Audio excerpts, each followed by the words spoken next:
Tengo que hablar un poco del riesgo de trombosis en una situación que me cuesta pasar acá, no me da la altura. La próxima vez me tendría que haber puesto un banquito, no sé por dónde mirarlo.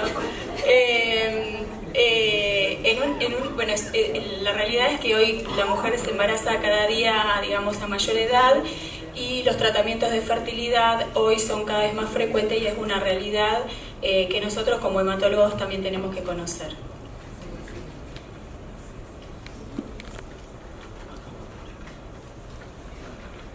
Bueno, un poquito, muy brevemente, muy simple, las técnicas de reproducción asistida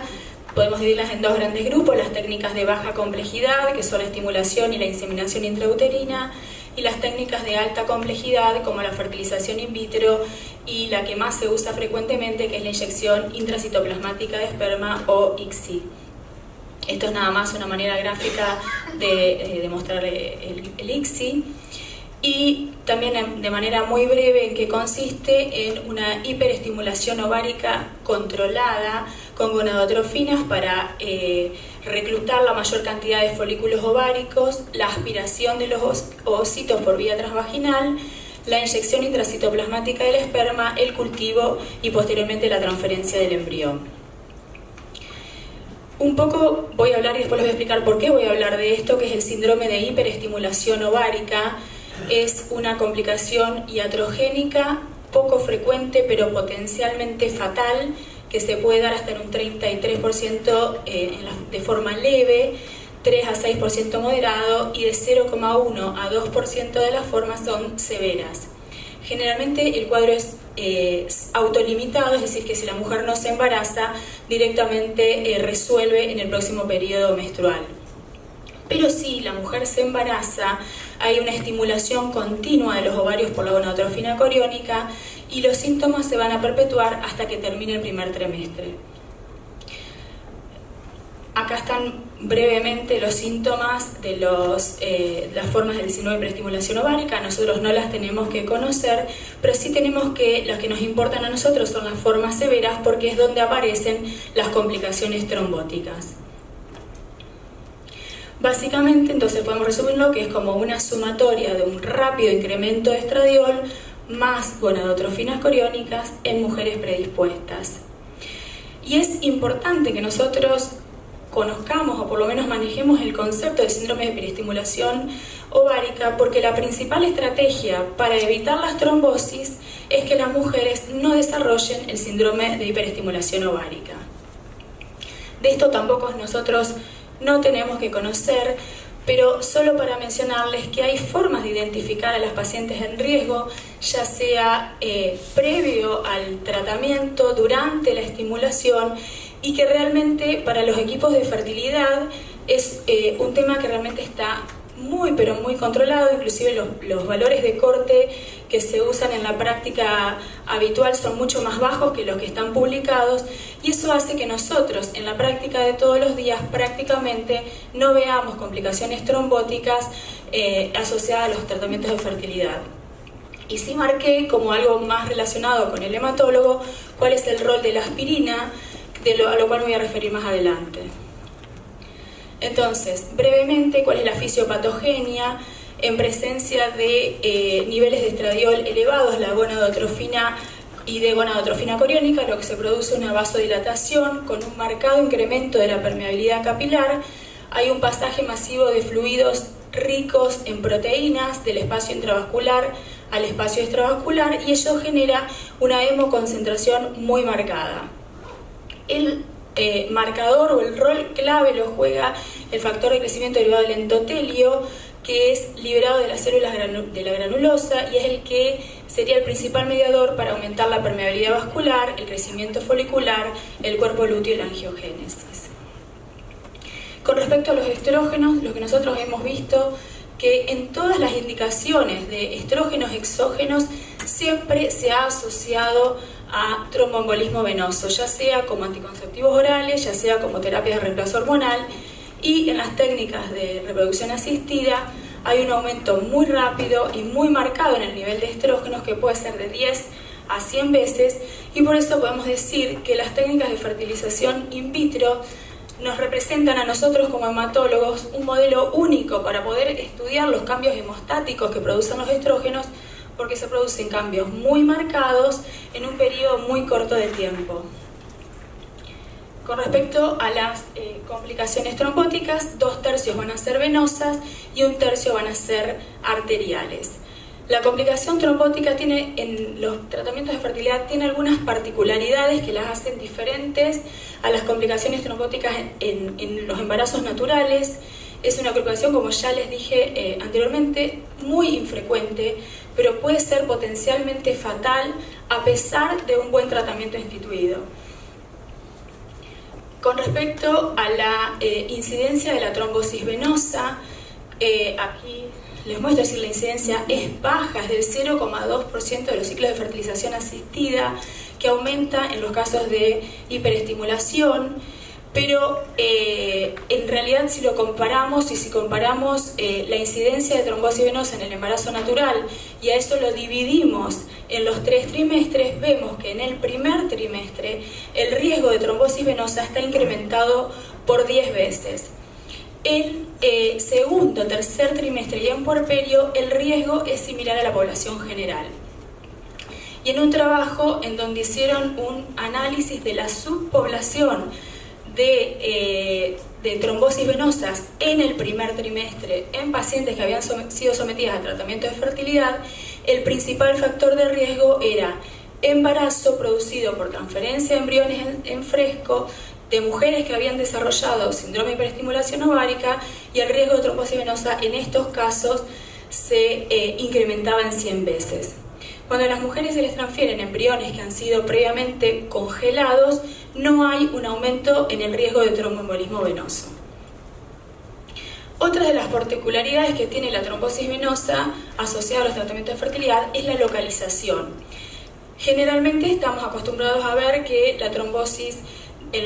asociada a los embarazos naturales es de miembros inferiores. Sin embargo, en estos casos hay una predilección tanto para las trombosis venosas como para las trombosis arteriales por la cabeza y el cuello, y las trombosis venosas donde más las vamos a ver es en la unión de la vena yugular externa con la vena subclavia y en los miembros superiores.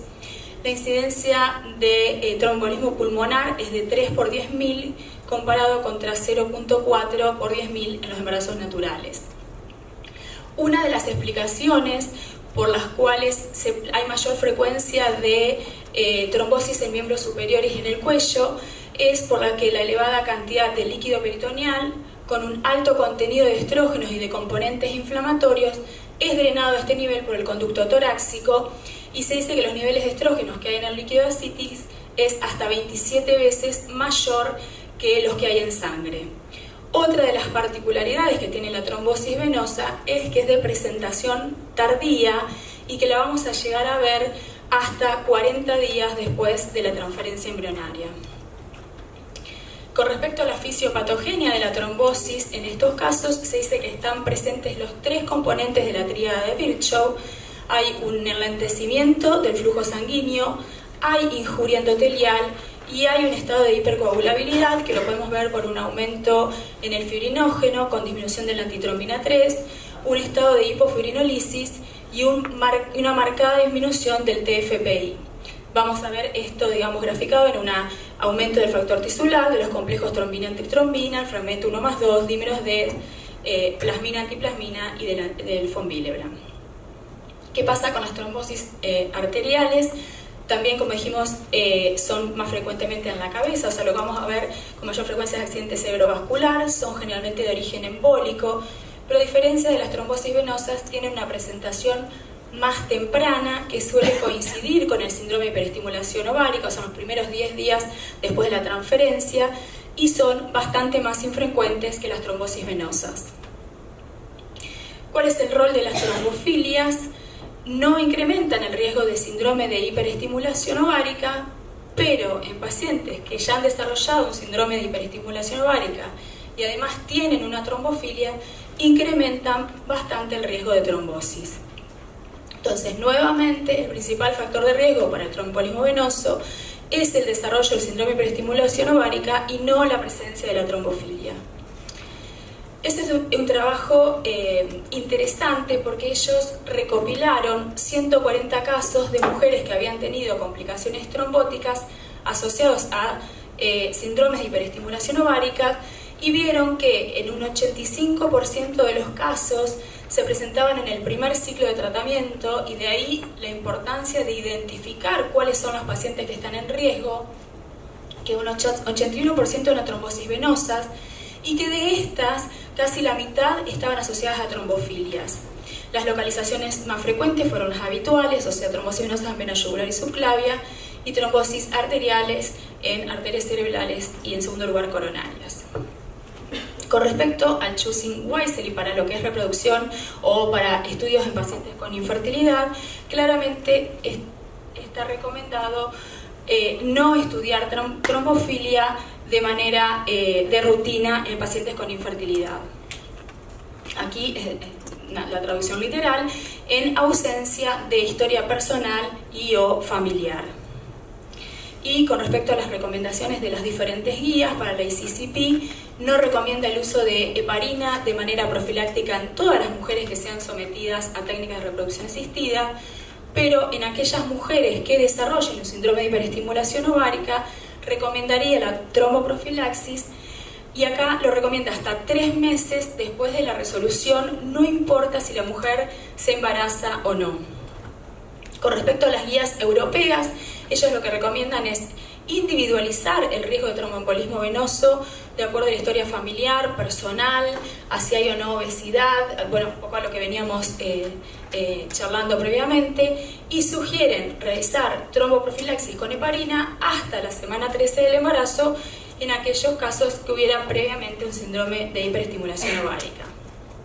Con respecto a las guías canadienses, son un poco más escuetas, recomiendan realizar tromboprofilaxis en pacientes que desarrollen síndrome de hiperestimulación ováricas severas, pero no se explayan hasta cuándo. A manera de resumen, las indicaciones de tromboprofilaxis en mujeres sometidas a técnicas de reproducción asistida sería para aquellas mujeres que desarrollen un síndrome de hiperestimulación ovárico severo, o para aquellas mujeres que tengan riesgos adicionales para tromboembolismo venoso, sea por alguna inmovilización, sea porque tienen historias de tromboembolismo venoso idiopático o secundario a un tratamiento hormonal, sea porque tienen trombofilias de alto riesgo o sea porque tienen trombofilias de bajo riesgo con historia familiar de trombosis. La realidad es que el último punto, digamos, donde en las trombofilias de bajo riesgo no hay un acuerdo general entre las diferentes guías, en algunos casos para pacientes que tengan trombofilias de bajo riesgo, sugieren en realidad acordar con la paciente el tratamiento. En algunos son más abiertos. En el trabajo que les presenté previamente, donde ellos vieron que casi la mitad de las pacientes habían estado asociadas a trombofilias, ellos sugerían indicarla de rutina. Con respecto a cuál es el rol de la aspirina en la prevención, como les había dicho previamente, el factor de crecimiento derivado del endotelio es el principal marcador en cuanto al aumento de la permeabilidad vascular, y esto lo logra a través de histamina, serotonina, factor de crecimiento derivado de plaquetas, es decir, todos marcadores dependientes de la plaqueta activada, y la aspirina podría inhibir a esta activación plaquetaria, y por eso es que dosis de aspirinas de 100 miligramos por día durante la estimulación ovárica y hasta un test de embarazo positivo o evidencia de actividad cardíaca con un efecto antiplaquetario podrían reducir el riesgo de hiperestimulación ovárica sin comprometer la tasa de embarazo, y además tiene una actividad antitrombótica. Sin embargo, la evidencia es limitada y en la práctica diaria no está recomendado su uso de rutina. Esto es para mostrarle gráficamente los resultados de este metaanálisis, y a manera de conclusión de lo que estuvimos diciendo, podemos decir que la trombosis es una complicación sumamente infrecuente asociada a los tratamientos de fertilidad, pero que la tenemos que considerar porque es potencialmente fatal, que el principal factor de riesgo es el desarrollo del síndrome de hiperestimulación ovárica, que tanto las trombosis arteriales como las venosas tienen predilección por la cabeza y el cuello, que las arteriales son de presentación temprana, mientras que las venosas son de presentación tardía hasta 40 días después, y que no estaría indicado el estudio de trombofilia de manera de rutina en mujeres que sean sometidas a técnicas de reproducción asistida, a menos que presenten historia familiar o personal de trombosis. Y por último, entonces, la heparina estaría indicada en pacientes que desarrollen un síndrome de hiperestimulación ovárico severo o en mujeres que tengan un riesgo extra de desarrollar un tromboembolismo venoso. Con respecto a la aspirina, la experiencia es limitada y todavía no hay recomendaciones. Nada más, muchas gracias.